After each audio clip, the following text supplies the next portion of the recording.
Hey there guys, Eli coming at you again from OSA Coventry here today in front of our built-in tanks in the fish room. Usually these house some of our larger predatory fish, but right now we have them swapped over to handle all the koi fish we just got in.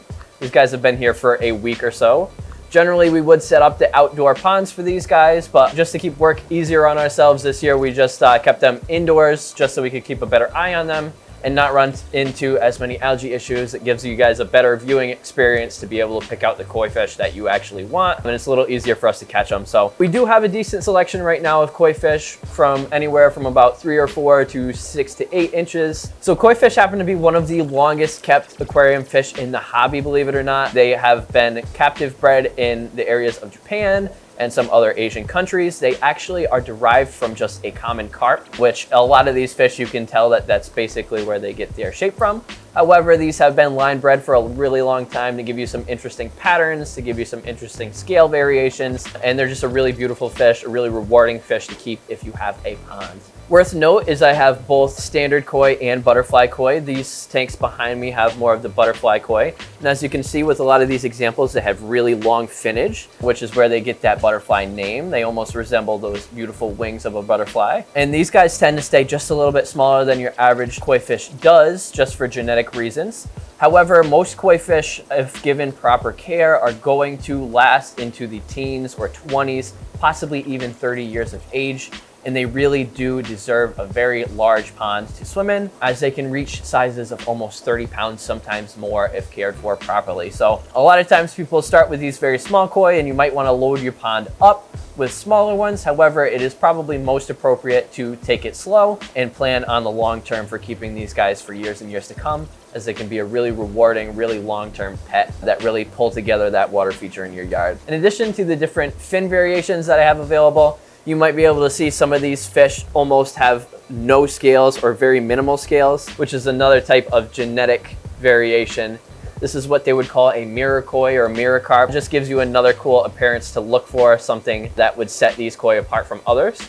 And we've got a whole bunch of different color variations as well. We've got some that are almost solid orange, some that are almost solid white. We've got black and white, we've got golden yellows, and this is just a really cool way to differentiate the individual koi fish. It is also worth note that over the long run, a lot of koi fish can actually change coloration to a small extent. So I wouldn't be too concerned if you bring home a fish that is mostly white and black, and over time he shifts more towards white or more towards black. This is entirely normal as the fish matures for that coloration pattern to change a little bit. So generally they stay pretty true to what you would pick out when you see them in the store. However, they can change a little bit as they mature. Also worth note is now that we are finally starting to warm up outside, the koi ponds, the ponds in general, are still trying to catch up to the warmer temperature.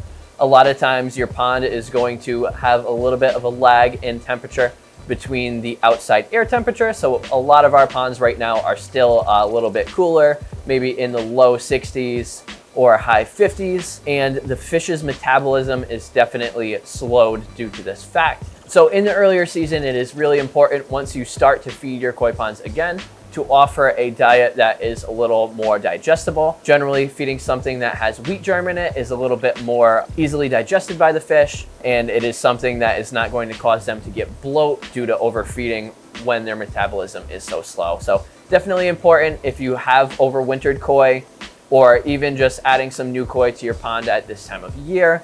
As long as those temperatures are in the low 60s, feeding something that is a little more digestible will ensure better health for these fish coming into the summer months. But overall, if you do have a water feature or a pond at your home, the koi fish is a really great animal that is a rewarding pet and can live quite a long time if cared for properly. So definitely something cool if you do have the ability to keep them. As always, thank you guys for watching. Let me know in the comment section below if you have questions or suggestions for future videos, and keep it fishy.